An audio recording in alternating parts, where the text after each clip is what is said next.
दिल्ली से आई एक घटना ने पूरे देश को झंझोर कर रख दिया है। एक जज अमन कुमार शर्मा, जिनका नाम बताया जा रहा है, उसने आत्महत्या कर ली है। और आत्महत्या का कारण यह बताया जा रहा है कि पारिवारिक कलह, पत्नी से कलह हुई और उसके बाद उसने लड़के ने आत्महत्या कर ली।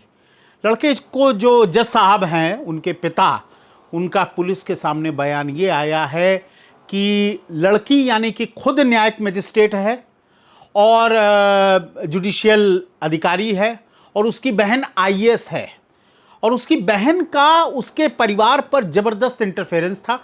ये अमन के जो जज अमन कुमार शर्मा है, उनके पिता का पुलिस के सामने बयान है, जो मीडिया रिपोर्ट्स है वो बता रही हैं। और इसी के चलते लड़ाई झगड़ा बढ़ा और अंतिम में अमन शर्मा ने फांसी लगा ली है और आत्महत्या कर ली है। पुलिस उस पर जांच कर रही है। पोस्टमार्टम के बाद परिवार को अमन का शव सौंप दिया गया है।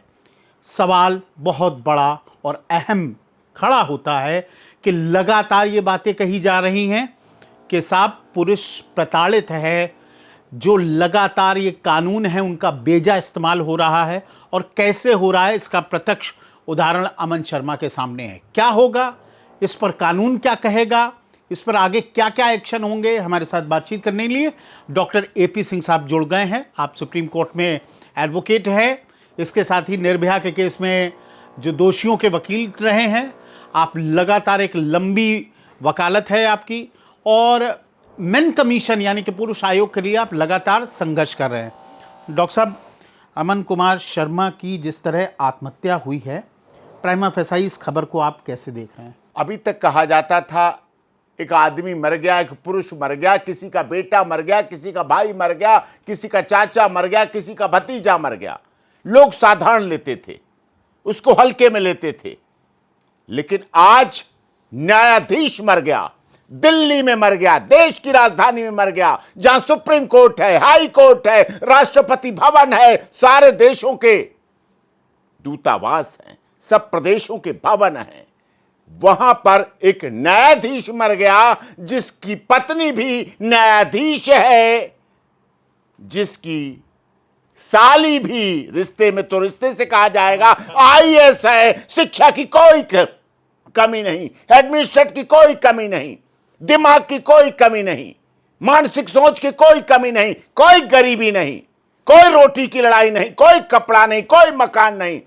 इससे अधिक संपन्नता, इससे अधिक कहीं कुछ मिल ही नहीं सकता है। देश में तो नहीं मिल सकता, क्योंकि देश की राजधानी है। पीछे आपने देखा आर्टिफिशियल इंटेलिजेंस का इंजीनियर मरा, मानव शर्मा आगरा का, उसने आत्महत्या की। इकलौती बहन, इकलौता बहन का भाई, आर्मी के बड़े अधिकारी का बेटा।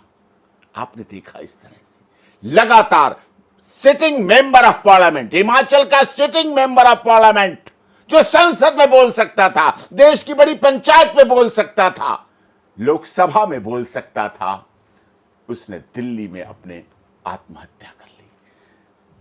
आईएएस मरे, आईपीएस मरे, जल सेना, थल सेना, वायुसेना, इनके सब बड़े बड़े अधिकारियों की आत्महत्या में संलिप्तता पाई गई, आत्महत्या की है।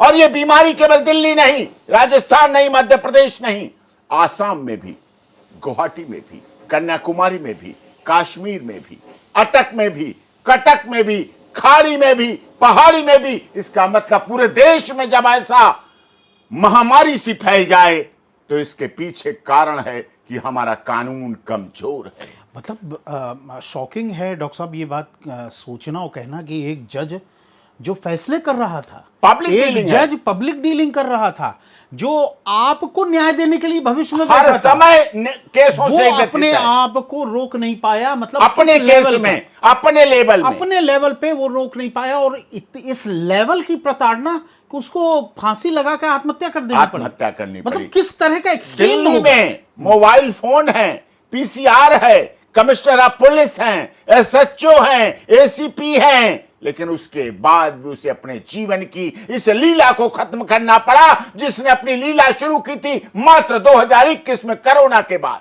कोरोना में जिंदगी बचा ली उसने अपनी, जहां सब लपेटे में आए, कोविड-19 कोरोना में। उसके बाद जिंदगी शुरू की अपनी न्यायाधीश की, एक पढ़ाई की जिंदगी होती है, उसके बाद एक कार्य की जिंदगी शुरू होती है, विवाह की जिंदगी शुरू हुई, वैवाहिक जीवन शुरू हुआ, कोई कमी नहीं थी। न्यायाधीश को न्यायाधीश पत्नी मिली, कोई कमाई की कमी नहीं, कोई सम्मान की कमी नहीं। सुबह 10 से जब डाइस पे बैठते हैं दोनों लोग, और जब तक 4, 4:30, 5 बजे तक डाइस छोड़ते हैं, my lord, my lord, my ladyship, my ladyship, my ladyship, my lord, my lord, my lord के रुक के मारे जाते रहे हैं। और बड़े से बड़े वकील आके माई लॉर्ड बोलते हैं, क्लाइंट हाथ जोड़े खड़ा होता है, पब्लिक प्रोसिक्यूटर सम्मान में खड़े होते हैं, सब इंस्पेक्टर सैल्यूट कर रहे होते हैं, हिलते हुए हाथ से सैल्यूट कर रहे होते हैं, इंस्पेक्टर और सब इंस्पेक्टर और कमिश्नर और एसीपी। उस न्यायाधीश को आत्महत्या करनी पड़ी, इसका मतलब क्या है? वो अपनी बात नहीं कह पाया। इसका मतलब क्या है? वो अपने बात अलवर से बाप को तो बता पाया। कोई ऐसा सोर्स नहीं था, कोई ऐसा साधन नहीं था जब पिता से फोन कर सकता था, पिता से अपनी व्यथा कर सकता था। इस सिस्टम में कोई ऐसा सोर्स नहीं था जिसकी वजह से एक उच्च कोटि के न्यायाधीश की दिल्ली में जान बचा पाती। दिल्ली कलंकित हुई, न्यायाधीश ने आत्महत्या की। लोगों को क्या मैसेज जाएगा? जितने मेट्रोपोलिटन डिस्प्यूट हैं, जितने पति पत्नी के विवाद हैं, वो क्या सोचेंगे? अरे जब न्यायाधीश आत्महत्या कर लेते हैं तो मैं जी के क्या करूंगा? मतलब मैं कैसे जी पाऊंगा? आत्महत्या जैसा कदम उठाने का मतलब डॉक्टर साहब क्या समझ आए? और आत्महत्या जैसा कदम उठाने का मतलब इस लेवल की प्रताड़ना, नंबर 1, और प्रताड़ना के साथ उस जज को, पढ़े लिखे जज को यह समझ में आ गया था कि इसके अलावा कोई रास्ता नहीं है। तब कल्पना करिए कि आम आदमी का क्या होगा। आम आदमी का क्या आप होगा? लगातार एक आंकड़ा जारी कर रहे थे कि लगातार इस देश में पुरुष आत्महत्याएं कर रहे हैं, तब उस आंकड़े पे भी विश्वास नहीं किया गया। उस आंकड़े को कहा गया कि नहीं साहब, वो तो दूसरे कारणों से कर रहे होंगे, इस कारण से उस कारण। लेकिन अब आज ये साबित होता है, हेंस प्रूव्ड होता है कि एक जब जज ये सोच सकता है कि इस लेवल की प्रताड़ना है कि मेरे पास कोई रास्ता नहीं है, तभी तो उसने आत्महत्या जैसा कदम उठाया। तो आम आदमी का क्या? डॉक्टर साहब, 150 से 250 पुरुष पहले के आंकड़े हैं, अब तो ये बढ़ गया, अब तो पूरे 200 हो गए होंगे, प्रतिदिन आत्महत्या करते, पर डे। जितनी देर में आपका इंटरव्यू कंक्लूड होगा, उतनी देर में भी इस देश में कोई ना कोई पुरुष आत्महत्या करके अपनी जीवन की ही लीला समाप्त कर चुका होगा।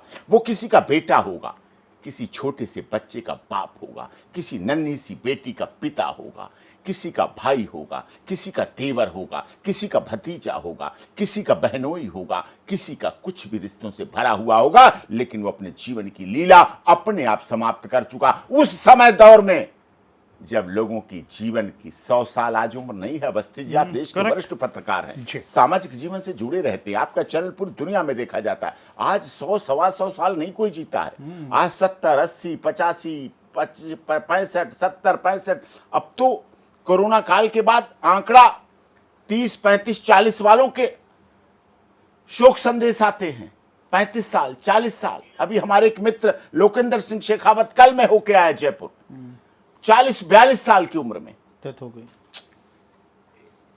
25 और 30 साल के बच्चे डांस कर रहे हैं, डांसिंग फ्लोर पे गिर रहे हैं, जिम में जाके मर रहे हैं, चलते चलते मर रहे हैं, कंप्यूटर चलाते चलाते मर रहे हैं। जहां मृत्यु का रेशियो इतना बढ़ गया है, उस हालात में लोग आत्महत्या को स्वीकार कर रहे हैं। समझो कितनी डेटोरेंट मौत है, कितनी ये जघन्य मौत हो रही है। डॉक्टर साहब, आपका अनुभव एक तो लंबा, आपका मानवीय मूल्यों को जानने और समझने का एक लंबा अनुभव हो गया। आपको क्या लग रहा है अमन शर्मा किन परिस्थितियों से गुजर रहा होगा? मैं ये नहीं कह रहा हूं कि आपको एक एक फैक्ट पता होंगे कि आखिर प्रताड़ना के, लेकिन क्या मानवीय स्वभाव से देखते हुए आप ये आकलन कर सकते हैं कि वो किस एक्सट्रीम लेवल की प्रताड़ना झेल रहा होगा? देखिए, 2021 में शादी हुई, 21 में वो कोमल पौधा बन गया। शादी होती है, दो दिल मिलते हैं, दो दिल मिल रहे हैं मगर चुपके चुपके, लेकिन जब दिल मिलते हैं तो फूल खिलता है। 21 आई, 22 आई, 23 आई, अभी कोई इशू भी नहीं था इस बारे में भी, कुछ बच्चे पता का कोई बच्चे का नहीं पता, कुछ नहीं पता। इसका मतलब दोनों कमाने वाले, दोनों की अपनी, कई बार झगड़े होते पैसों को लेके, कई बार झगड़े होते फ्लैट प्रॉपर्टी को लेके, कई बार झगड़े होते खाने कमाने को लेके, यहां सब कुछ पर है। महीने की पहली डेट आई और सैलरी खट से दोनों के अकाउंट में आ गई। बिल्कुल। पॉकेट मनी की कोई कमी नहीं। माता पिता की तरफ से भी दूर रहते हैं। ये भी नहीं कि माता पिता सिर पे बैठे रहते हैं, जैसा आजकल लोगों ने वचन समझ लिया है। माता पिता को बोझ समझने लगे हैं। और मैं समझता हूं अगर ये परिवार टूटने वाले, एक फिल्म है अमिताभ बच्चन की, वैसे तो फिल्म इंडस्ट्री में भी लोग कह देंगे नशेड़ी गंजेड़ी बंगेड़ी इसमें के चरसिए भरे हैं, लेकिन ऐसा नहीं, अच्छी भी फिल्में बनती हैं। एक फिल्म बनी बागमा। वैसे तो फिल्मों में भी आरोप लगा सकते हैं आप, नशेड़ी गंजेड़ी भंगड़ी इसमें के चरसिए, या सुशांत सिंह राजपूत जैसी मौत, या ऐसी हीरोइन जैसी मौत, या श्रीदेवी की मौत, या ये भी सवाल हो सकते हैं, क्योंकि मैं जानता हूं इस बात को। सुशांत सिंह राजपूत का केस मैंने लड़ा, उस पर फिल्में बनी, लेकिन उसमें भी एक अच्छी फिल्म बागमा बनी, घर एक मंदिर है बनी। ऐसी फिल्में जो समाज को जोड़ सकती हैं। लेकिन आज लोग धूम धड़ाका, लड़ाई झगड़ा, ये वो, इसकी इंटरनेशनल लेवल की फिल्में देखना चाहते हैं, अपने घर की फिल्में नहीं देखना चाहते। परिवार कैसे जुड़े, पति पत्नी के रिश्ते कैसे हों, सास ससुर के कैसे हों, बेटा बेटी के कैसे हों, देवर भाभी के कैसे रिश्ते हों, जिससे परिवार की जो संकल्पना है वो भौतिकवादी हो गई है। क्या परिवार, हमारी आजकल बहुत चर्चा में है ऑनरेबल हाईकोर्ट, दिल्ली हाईकोर्ट की जस्टिस स्वर्णकांता शर्मा जी। स्वर्णकांता शर्मा जी ने किताब लिखी बागमा, इसलिए बागमा फिल्म भी है, बागमा किताब भी है। उन्होंने लिखा बेडरूम में 4 नंगी टांगों का मतलब एक अच्छा वैवाहिक जीवन नहीं है।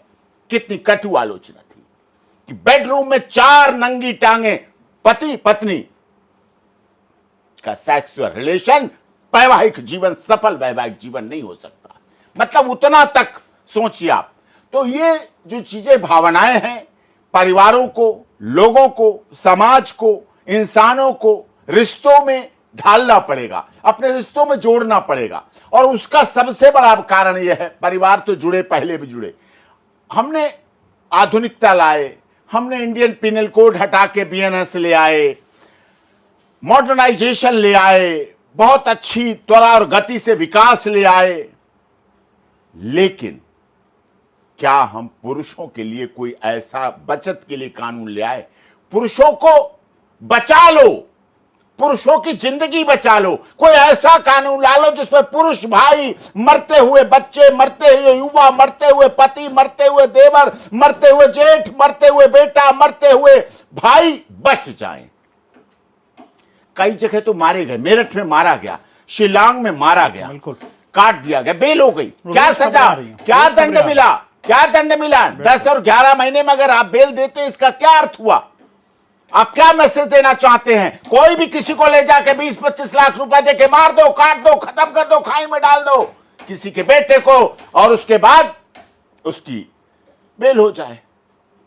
तो ये जो कानून में कठोरता होनी चाहिए, दृढ़ता होनी चाहिए, वो भारत सरकार लाएगी, कानून मंत्रालय लाएंगे, न्यायालय लाएंगे, ऑनरेबल सुप्रीम कोर्ट लाएंगे, ऑनरेबल हाई कोर्ट लाएंगे। सो मोटो नोटिस क्या, दिल्ली के एक न्यायाधीश की मौत पर, इस देश में जानवरों के मरने पर सो मोटो नोटिस होते हैं।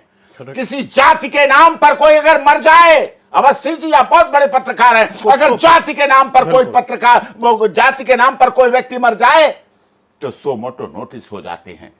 देश के लोग, सभी राजनीतिक दलों के लोग वहां पहुंच जाते हैं। हाथरस रेप प्रकरण हो जाए, भगदड़ हो जाए, बाप भीड़ लग जाएगी जाके। तो कुत्तों पे भी सुनता रहा, कुत्तों पे भी सुना, हमारी याचिका में कुत्तों पे भी सुना है। तो निश्चित तौर पे क्या पुरुषों के लिए ये 2 टांग वाले जो पुरुष हैं, जानवर तो क्या कहूं, ये लोग जब अपनी मौत भी तरीके की, जो नेचुरल डेथ है, उस तक का इंतजार नहीं कर पा रहे हैं और इन्हें बीच में ही मरना पड़ता है। बाप जब अपने कंधे पर, यही शर्मा जो न्यायाधीश हैं, अमन कुमार शर्मा, आज इनका अंतिम संस्कार हो जाएगा, शायद कल पोस्टमार्टम हो। अब जब बाप दिल्ली या अलवर में कहीं भी उस अंतिम यात्रा को अपने कंधे पे लेके निकलेगा, कोई सगा भाई, चचेरा भाई, तहेरा भाई कंधे पे लेके निकलेगा, बड़ा भाई अपने छोटे भाई की अंतिम यात्रा को कंधे पे लेके निकलेगा, तब पूरे देश और पूरी दुनिया क्या कहेगी? वो बाप अपने पैरों से चल जरूर रहा होगा, लेकिन वो जिंदा लाश बन के लड़खड़ाता हुआ चल रहा होगा, वो संभल संभल के चल रहा होगा। उसके मन में न जिंदगी होगी न मौत होगी, वो केवल लाश की तरह, जिंदा लाश की तरह चल रहा होगा। इसके लिए कानून मंत्रालय क्यों चुप हुआ? अरे अब तो इनके सांसद मर चुके हैं, इनके विधायक मर चुके हैं, इनके निगम पार्षद मर चुके हैं।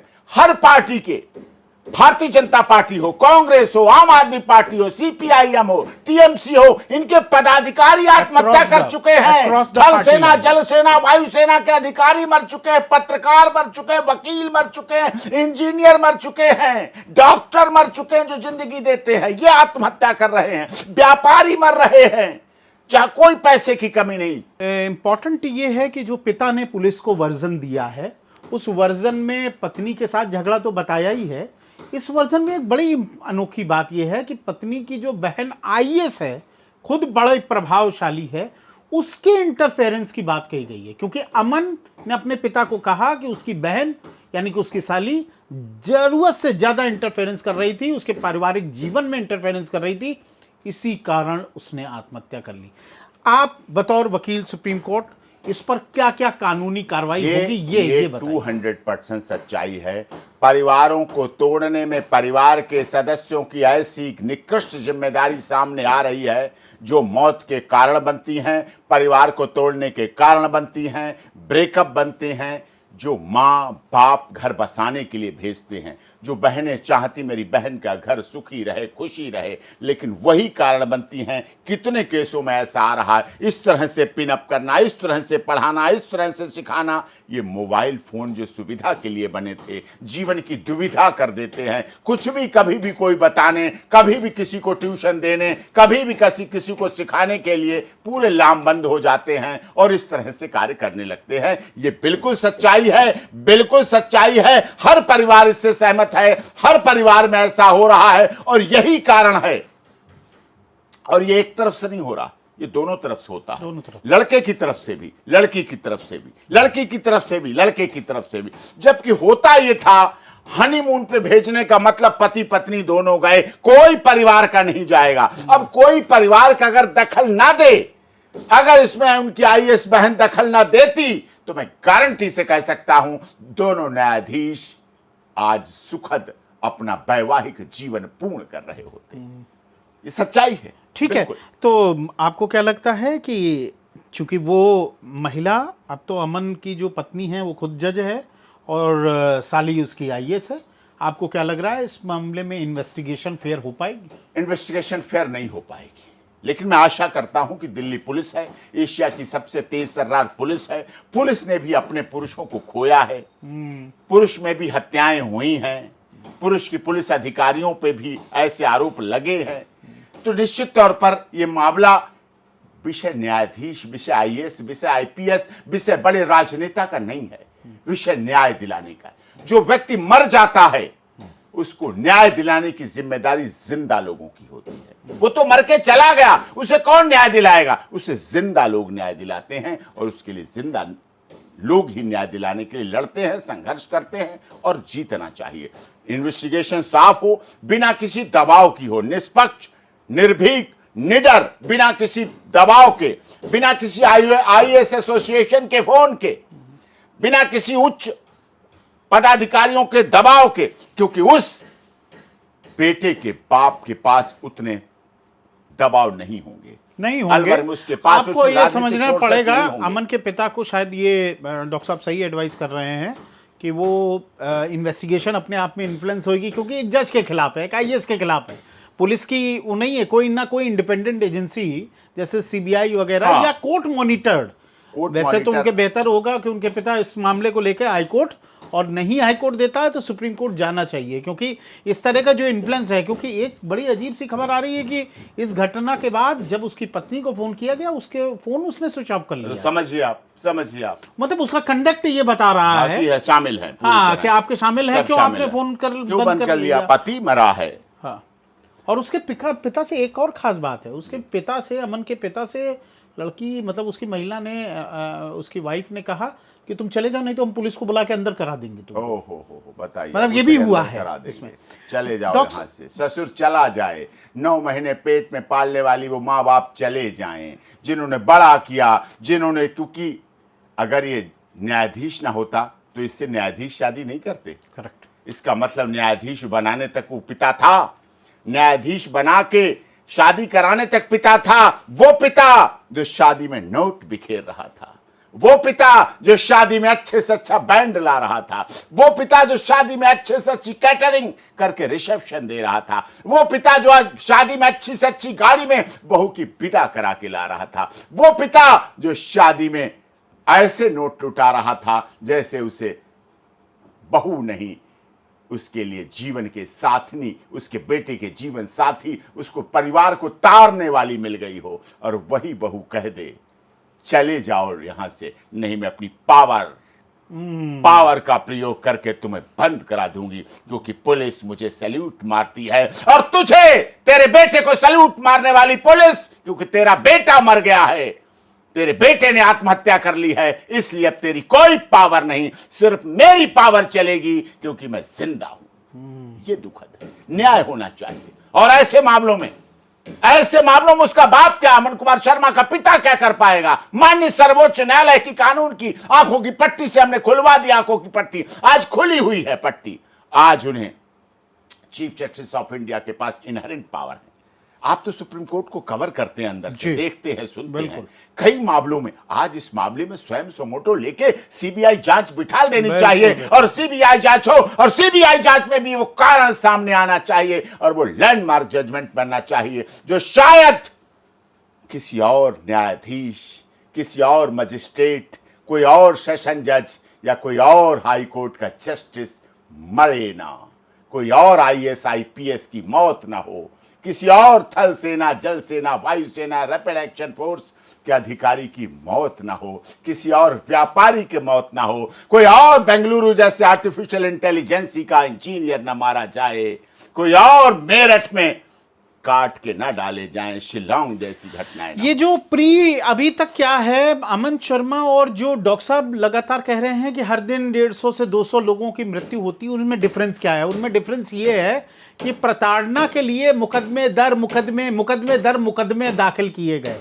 अमन शर्मा के मामले में अभी मुकदमे नहीं दाखिल किए गए, वो केवल इस भय के कारण कि भविष्य मेरा क्या होगा, मेरे भविष्य में मुझे क्या क्या झेलना पड़ेगा। एक जज के खिलाफ अगर मुकदमे 498 मेंटेनेंस, ये वो डीवीए एक्ट सब फाइल किए जाएंगे तो उसका भविष्य क्या होगा? डॉक्टर साहब, जब सामूहिक रूप से सुप्रीम कोर्ट 2020 से हम लोग देख रहे हैं 26 तक न्यूमरस जजमेंट में वो कह चुका है कि 498 आईपीसी या 85, 86 का दुरुपयोग हो रहा है, उसको ठीक किया जाए। मेन कमीशन को लेकर एक पार्लियामेंट में बिल भी आया, वो भी ठंडे बस्ते में चला गया है। आपको क्या लग रहा है, क्योंकि आप तो इसके लिए बड़ी लड़ाई लड़ रहे थे, आप तो जंतर मंतर भी गए थे, आपको क्या लग रहा है ये किस दिशा में जा रहा है? और क्या इस संसद में जब आप कह रहे हो कि सांसद मर रहे हैं, मंत्री मर रहे हैं, तो संसद से क्या उम्मीद है? देखिए, इस संविधान के निर्माण में बीएन राव जी का बड़ा सहयोग रहा, डॉक्टर भीमराव अंबेडकर, बाबा साहब उस संविधान निर्मात्री के सदस्य रहे, डॉक्टर राजेंद्र प्रसाद और कितने शरीक सभी देश के सैकड़ों लोगों का उस संविधान निर्मात्री सभा में सदस्य थे, सबने संविधान बनाया, समानता लाए। नारी शक्ति वंदन विधेयक की चर्चा बड़े लेवल पे हुई, और जो पुरुष प्रोटेक्शन के लिए बना हुआ है, पुरुष आयोग बने, समानता कहाँ रह गई?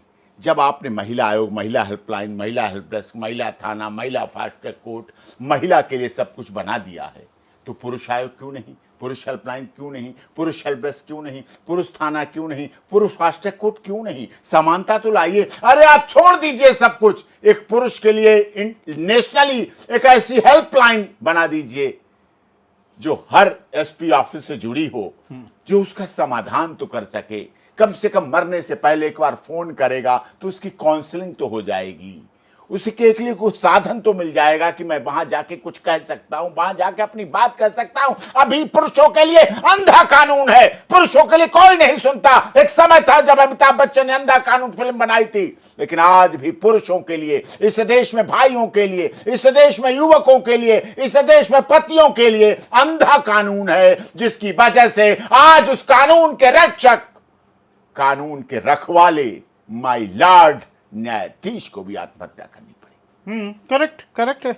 लेकिन सुप्रीम कोर्ट तो खुद ही खारिज कर चुका है मैन कमीशन को लेके, तो बचा क्या, कहां जाएगा फिर आदमी? अब देखना पड़ेगा, नहीं तो ऐसे चाहते हैं तो मरते तो रहेंगे ही लोग। मरने का सिलसिला बनाना चाहते हैं, लिस्ट बनाना चाहते हैं। आंखों पे पट्टी खुली होने के बाद भी, कानून की देवी की आंखों की पट्टी खुलने के बाद भी अगर अदालतें और कानून निर्माता और लॉ मेकर कानून के लिए पट्टी बांधे रहेंगे तो ये देश में युवा मरते रहेंगे। और पता क्या कहा, ये तो कह दिया उसने, पिता ने बेचारे। नहीं, 90% केसों में पता क्या होता है, कोई FIR नहीं होती है, नहीं होती है, पोस्टमार्टम नहीं होता है। सही है। सीधे कहते हैं लोग, पिता कहता है बेटा बहू में थोड़ी अनबन हो गई थी इसलिए ऐसा हो गया। बड़ा भाई कहता क्या बताऊं, मेरे छोटे भाई और बहू की अनबन हो गई थी, बस। माँ कहती हाँ बेटे बहू में अनबन हो गई थी, साहब पोस्टमार्टम नहीं कराना हमें, साहब मेडिकल नहीं कराना, साहब हमें FIR नहीं करानी, हम कैसे भेज दे बहू को जेल? हमारी बहू अब जेल जाएगी, अब बहू थाने जाएगी, इसलिए चीजों को खत्म कर दिया जाता है, इसलिए चीजों को दबा दिया जाता है। लेकिन जैसे महिलाओं के लिए जंतर मंतर खुला है, ऐसे पुरुषों को भी अपने अधिकारों के लिए जंतर मंतर, और इस देश के सांसदों से जो मतदान का अधिकार तो बराबर है, दोनों मतदान देते हैं, आधी आधी आबादी की बात होती है, लेकिन अब इस देश के मतदाताओं को अपने सांसदों से भी कहना पड़ेगा, आप हमें रोजगार देंगे, शिक्षा देंगे, स्वास्थ्य देंगे, स्कूल देंगे, फैक्ट्री देंगे, सड़क देंगे, पोखर देंगे, तालाब देंगे, जल कल योजना देंगे, प्राइम मिनिस्टर रिलीफ योजना देंगे, सब कुछ देंगे। पुरुषों की बचाने की, पुरुषों को जिंदा रखने की कब संसद में बात लाओगे, तब हम तुम्हें और तुम्हारी पार्टी को वोट देंगे। ये मुद्दा लाना पड़ेगा, राजनीतिक मुद्दा बनाना पड़ेगा, पॉलिटिकल एजेंडा बनाना पड़ेगा, पॉलिटिकल वेजेंडा बनाना पड़ेगा, और राजनीतिक दलों से भी पूछना पड़ेगा कि आपने 10 पेज का इलेक्शन मैनिफेस्टो छाप दिया है, चुनावी घोषणा पत्र छाप दिया है, इसमें कहां लिखा है पुरुष के प्रोटेक्शन की बात, कहां है पुरुष के अधिकारों की बात? कैसे बचेंगे हमारे न्यायाधीश, कैसे बचेंगे आपके मेंबर ऑफ पार्लियामेंट, कैसे बचेंगे हमारे पुलिस अधिकारी, कैसे बचेंगे हमारे जल सेना, थल सेना, वायुसेना के एयर सर्विसेज में भाग लेने वाले लोग, कैसे बचेंगे हमारे व्यापारी, कैसे बचेंगे हमारा साधारण गरीब लोग, गरीब, दलित, शोषित, पीड़ित, मजदूर, मजलूम की आवाज मीडिया में नहीं आ पाती, उनके FIR नहीं हो पाती, वो गांव में रह जाते हैं, अंतिम संस्कार करके फूंक के चले आते हैं, कहते हो गई 10वां, हो गई 13वीं, खत्म हो गया। ये समस्या है। अमन शर्मा चूंकि दिल्ली में जज थे तो उनकी तो खबर आ गई और उस पर देश भर में चर्चा भी हो रही है और होगी भी, और कोई बड़ी चीज नहीं है कि इस पर सुमोटो लिया जाए दिल्ली हाई कोर्ट द्वारा या सुप्रीम कोर्ट द्वारा, उनका जज गया है, ये तो आम आदमी से जुड़ा हुआ मुद्दा है। डॉक्टर साहब, निश्चित रूप से आपने वो जो बात कही है वो अपने आप में लैंडमार्क है कि जिस दिन भारत की राजनीतिक दल अपने एजेंडे में लेंगे, यानी कि जैसे मैनिफेस्टो बनाते हैं कि साहब ये देंगे वो देंगे, उसी तरह मैन कमीशन का जब तक ये एजेंडा नहीं बनाएंगे, और आप जो जिंदाबाद करते रहते हैं, माफ कीजिएगा, आप भी उन्हीं नेताओं की जिंदाबाद करते हैं ना कि साहब सांसद जी हो गए, विधायक जी हो गए, तो ये सांसद और विधायक जी कुछ नहीं कर रहे आपके लिए। नारा हमें दिया सबका साथ, सबका विकास, सबका विश्वास, सबका न्याय। हम नाचने लगे उस नारे को लेकर 14 से 26 तक नाचते रहे, उस सबके साथ में हमारे पुरुष मरते रहे, उनका विकास रुकता रहा, उनके साथ अन्याय होता रहा, न सबका साथ हुआ, न सबका विकास हुआ, न सबका विश्वास हुआ, न पुरुषों को न्याय मिला। इसीलिए जब तक पुरुष के साथ न्याय नहीं होगा तब तक सबका साथ, सबका विकास, सबका विश्वास, सबके साथ न्याय अधूरा है, अधूरा है, निश्चित रूप से अधूरा है। और ये मुहिम आपको बनानी पड़ेगी। डॉक्टर AP सिंह मुहिम लेके चले हैं, जंतर मंतर पे खड़े हो गए, आ गए, 1 दिन 2 दिन 4 दिन, है ना, लेकिन हजारों मुकदमों के बोझ आप ये पीछे देख रहे हैं। हजारों मुकदमे, मैं जहां पर बैठा हूं ऑफिस में, सैकड़ों फाइलें अगल बगल पड़ी हैं। तो अगर वो 24 घंटा जंतर मंतर पर लिए आपके लिए लड़ते रहेंगे तो ये मुकदमों का क्या होगा, है ना।